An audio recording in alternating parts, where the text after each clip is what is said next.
Diálogos de Direito. Sejam bem-vindos a mais um Diálogos de Direitos. Hoje o nosso convidado é Dr. Joaquim Rodrigues, da CCM Advogados, e o tema que nos traz hoje é a responsabilidade criminal de gerentes e administradores. Doutor, muito obrigado pela sua disponibilidade para estar aqui connosco. E eu começava exatamente por aqui. O que é que pode levar, que tipo de atos é que pode levar a que um gerente ou um administrador possa ser responsabilizado criminalmente, no fundo, no uso das suas funções? As pessoas que dirigem a empresa são responsabilizados criminalmente, essencialmente, por atos próprios. Atos próprios, obviamente, é a questão mais perto de os cometer pelo facto de serem gerentes. Certo. Ou administradores. Todos os crimes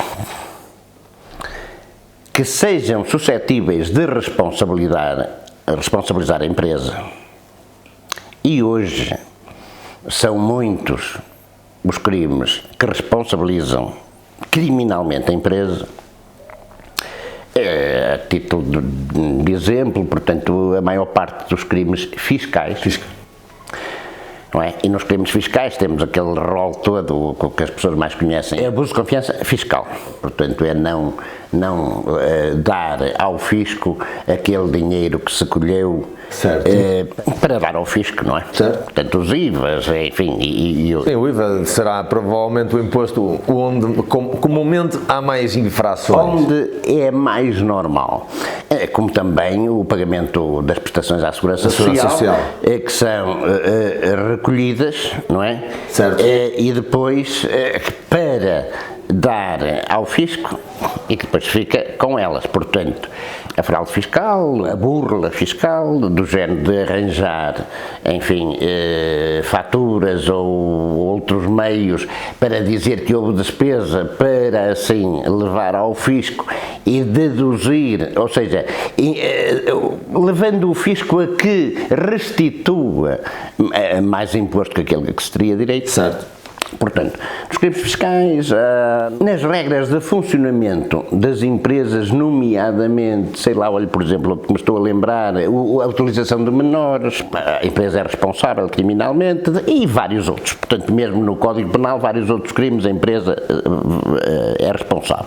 Isto é o número 9. Mas, no fundo, de uma forma geral, o administrador ou o gerente, para ser responsabilizado, tem que ter cometido alguma infração ele próprio grave, por falta de zelo, por não isso aí. Falta de lealdade, não faço ideia. Pronto, isso já serão os crimes cometidos contra a própria empresa. Contra a própria empresa. Não é? Sei lá, por exemplo, essa falta de lealdade, ou não colheita das prestações que haviam de ser colhidas.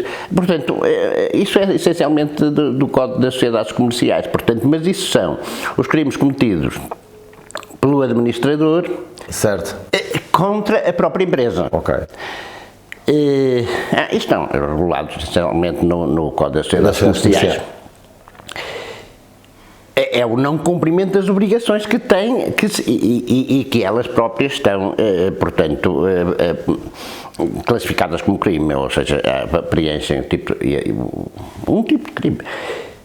Depois, há outros crimes, como eu estava a dizer, que a própria empresa pode cometer. Certo. Pode ser responsabilizada, nomeadamente os crimes fiscais, outros a segurança no trabalho, portanto as regras da segurança no trabalho, as regras de construção, portanto... Mas deixa-me então fazer aqui uma questão. Suponhamos que uma empresa não entrega o IVA, por exemplo, no tempo que devia ter entregue ao Estado. A empresa é objeto de uma contraordenação, o administrador ou sócio-gerente também pode ser responsabilizado por esse problema? Estamos já em dois campos. Portanto, esse crime chama-se de abuso de confiança, como estávamos há bocado a falar. Portanto, isso é um crime. E como crime, Os crimes não são cometidos pela empresa em si, a empresa é responsável. Os crimes são sempre cometidos pelas pessoas. As contraordenações ou as coimas são uma questão um bocadinho diferente. Porque até há, enfim, o não cumprimento de obrigações dá contraordenações e essas contraordenações, portanto, responsabilizam também o gerente subsidiariamente, mas não estamos no âmbito do crime. Certo. O crime é quando, portanto, essa falta de entrega ultrapassa determinados limites e que está estatuída como um crime. Portanto, certo. O crime é cometido pelos gerentes em nome da empresa. Portanto, a empresa é responsável criminalmente, ou seja, ela vai ser julgada como arguida e vai ser condenada como arguida, caso prove, não é evidente, e o gerente também. Portanto, são coisas um bocadinho diferentes. Enquanto que na contraordenação é condenada só a empresa, em princípio, certo. Porque cometeu determinado ilícito contraordenacional. As coimas que lhe são impostas passam a ser uma espécie de dívida da empresa e pelas dívidas da empresa, pelas coimas, multas, etc., são responsáveis subsidiariamente os gerentes e os administradores se a empresa já não tiver dinheiro para pagar. Portanto, isto está muito ligado ou muito semelhante àquilo que é a reversão fiscal. Quando a empresa não paga determinadas coisas que tinha que pagar, vai-se pedir aos gerentes. Mas isto estamos mais no âmbito de uma responsabilidade civil. Certo. No âmbito da responsabilidade criminal, o que há normalmente é a condenação do agente, que é o administrador, que atua em nome da empresa, e da empresa também. E aí, é esta uma das questões. As penas são intransmissíveis, isto é, o administrador é condenado como arguido que praticou aquele crime. A empresa é responsabilizada como também arguido a quem é extensível a responsabilidade criminal. Imaginemos, são condenados os dois. O administrador leva uma multa de 1000 euros, imaginemos. A empresa leva uma multa de 4 ou 5 mil. E o que se perguntava é, o administrador, depois de cumprir a sua pena, se a empresa não cumprir e não pagar esses 4.000 euros, se o administrador terá subsidiariamente que a cumprir. Certo. Não, porque as penas são intransmissíveis. Não é? Portanto, isto é um bocadinho diferente da responsabilidade que... Portanto, em tempos entendeu-se que isto poderia ser, só que depois acabou por o Tribunal Constitucional dizendo ao senhor, não pode ser, porque isso seria o transmitir uma pena, portanto, e quando o administrador é condenado conjuntamente com a empresa, por esse ato ele já foi condenado, de maneira que depois não pode cumprir a multa aplicada à empresa como pena. Portanto, isso está totalmente resolvido. É um bocadinho diferente das coimas, das contraordenações que levam a coima, porque aí o administrador é subsidiariamente responsável, isto é, há uma dívida. Se a empresa não pagou e se já não tem património, subsidiariamente vai-se ao administrador, a não ser que ao administrador que ao tempo ou não a pagou quando devia ter pago, ao tempo da condenação, ou então mesmo posteriormente, a coima pode ter sido há uns tempos, mas teria que ser paga hoje, o administrador de hoje é que vai responder, a não ser que tenha atuado por forma a não ser culpa dele. Pronto, isto é assim genericamente, certo, não ser culpa dele não pagamento. Eu era administrador, mas já não havia dinheiro. Quando eu fui administrador e devia pagar, já não havia dinheiro, eu não paguei.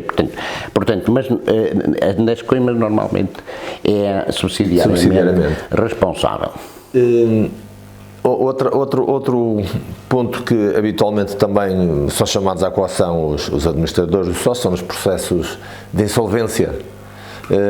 Sim. E muitas das vezes sabemos de casos em que o património pessoal dos administradores pode ser responsabilizado pelas dívidas das empresas. Sim. Em termos de dívida, efetivamente pode, se houve culpa do administrador na insolvência. Na insolvência. E mais do